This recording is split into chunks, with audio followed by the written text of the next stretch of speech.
Hello, അസ്സലാമു അലൈക്കും. പിന്നെ ഞാനിവിടെ ഷെയർ ചെയ്യുന്നത് കാസർഗോഡിൽ ഒഴിച്ചുകൂടാൻ പറ്റാത്തൊരു വിഭവമാണ് കേട്ടോ. പണ്ടം ചേർത്തിട്ടുള്ള അവിൽ കുഴച്ചത്. അപ്പോൾ ഞങ്ങൾ അവിൽ കുഴച്ചത് എന്നൊക്കെ പറയും. പഴം ചേർത്തിട്ടാണ് കഴിക്കാറുള്ളത്.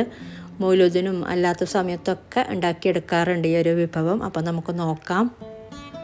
അപ്പോൾ ഇതിന് വേണ്ടിയിട്ട് ശർക്കര ഒന്ന് ഉരുക്കിയെടുക്കണം. അപ്പോൾ ഞാനിവിടെ 250 ഗ്രാം ശർക്കരയാണ് കേട്ടോ എടുത്തിട്ടുള്ളത്. അപ്പോൾ ഇതൊന്ന് മെൽറ്റ് ചെയ്തെടുക്കണം. അപ്പോൾ ഇതിലോട്ടൊരു 1/4 കപ്പ് അല്ലെങ്കിൽ ഒരു ഓൾമോസ്റ്റ് 1/2 കപ്പിൻ്റെ അടുത്ത് വെള്ളം ചേർത്തിട്ട് ഇതൊന്ന് ഉരുക്കിയെടുക്കാം, നമ്മൾ സാധാരണ ചെയ്യുന്ന പോലെ.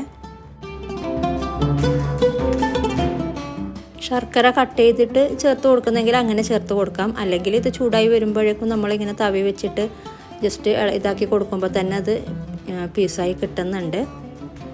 അപ്പോൾ ഇതിപ്പോൾ നല്ല മെൽട്ടായി വന്നിട്ടുണ്ട്. അപ്പോൾ വേണമെങ്കിൽ നിങ്ങൾക്കൊന്നിത് അരിച്ചെടുക്കാം കേട്ടോ, ഒരു അരിപ്പയിലിട്ടിട്ട്. ഞാനിപ്പോൾ അരിച്ചെടുക്കുന്നൊന്നുമില്ല. ഇനി ഇതിലോട്ട് തേങ്ങ ചേർത്ത് കൊടുക്കാം. അപ്പോൾ ചെറിയ തേങ്ങ ആയതുകൊണ്ട് ഞാൻ 3 മുറി തേങ്ങ എടുത്തിട്ടുണ്ട്. വലിയ തേങ്ങയൊക്കെ ആണെങ്കിൽ ഒരു തേങ്ങ എടുത്താൽ മതിയാകും. ഇനി ഇതിൽ ഒന്ന് മിക്സ് ചെയ്ത് കൊടുക്കാം. മിക്സ് ചെയ്ത് കൊടുത്തിട്ട് ഒരു 2-3 മിനിറ്റ് ഒന്ന് വഴറ്റി കൊടുക്കാം കേട്ടോ, ഒരു മീഡിയം ഫ്ലെയിമിൽ വെച്ചിട്ട്. പിന്നെ അതുപോലെ ഇതിൽ വെള്ളം കൂടുതലുണ്ട് എന്നുണ്ടെങ്കിൽ ഒന്ന് ചെറുതായിട്ടൊന്ന് വറ്റിച്ചെടുത്താൽ മതി.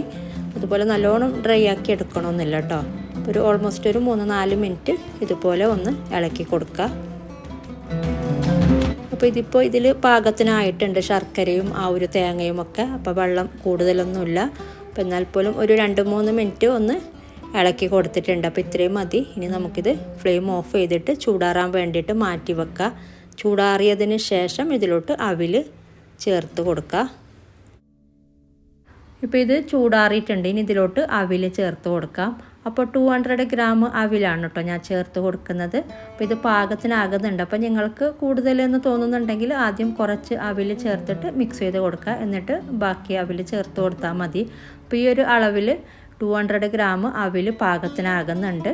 250 ഗ്രാം ശർക്കര, അതുപോലെ 3 മുറി തേങ്ങയാണ് ഞാൻ എടുത്തിട്ടുണ്ടായിരുന്നത്. അപ്പോൾ മീഡിയം സൈസിലുള്ള തേങ്ങയാണെങ്കിലും ഒരു തേങ്ങയേക്കാളും കുറച്ച് കൂടുതൽ തന്നെ ചേർക്കാം കേട്ടോ. അപ്പോൾ പാകത്തിനാകുന്നുണ്ട്.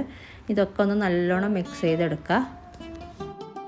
അപ്പോൾ ഇത് നല്ലോണം മിക്സാക്കി എടുത്തിട്ടുണ്ട്. സാധാരണ കൈ കൊണ്ട് തന്നെയാണ് കേട്ടോ മിക്സാക്കി എടുക്കാറുള്ളത്.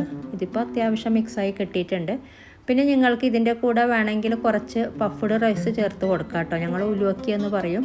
അപ്പോൾ ഒരു 1/2 കപ്പ് വേണമെങ്കിൽ ചേർത്ത് കൊടുക്കാം. ആ ഒരു 1/2 കപ്പ് അവിൽ കുറച്ചാൽ മതി വേണമെങ്കിൽ. അങ്ങനെ സാധാരണ ചേർത്ത് കൊടുക്കാറുണ്ട് പഫ്ഡ് റൈസ്. അപ്പോൾ ഇത് നമുക്ക് ഇനി സെർവ് ചെയ്യാം. അപ്പോൾ ഞാൻ പറഞ്ഞ പോലെ പഴം കൂട്ടിയിട്ടാണ് കഴിക്കാറുള്ളത്. നമ്മൾ പുട്ടൊക്കെ കഴിക്കുന്നില്ല, പഴം ഇങ്ങനെ കുഴച്ചെടുത്തിട്ട് ആ ഒരു രീതിയിലാണ് കേട്ടോ ഇത് കഴിക്കാറുള്ളത്. അപ്പോൾ പൊതുവേ കാസർഗോഡുകാർക്കൊക്കെ ഇത് ഭയങ്കര ഇഷ്ടമാണ്. എൻ്റെ ഹസ്ബൻഡിനൊക്കെ ഭയങ്കര ഇഷ്ടമാണിത്. അപ്പോൾ ഇങ്ങനെ ആരെങ്കിലും ട്രൈ ചെയ്തിട്ടില്ലെങ്കിൽ ട്രൈ ചെയ്ത് നോക്കാം കേട്ടോ. കാസർഗോഡ് നിന്ന് പുറത്തുള്ളവർ എല്ലാ നാട്ടിലും ഇങ്ങനെ ചെയ്യുന്നുണ്ടോ എന്ന് എനിക്കറിയില്ല.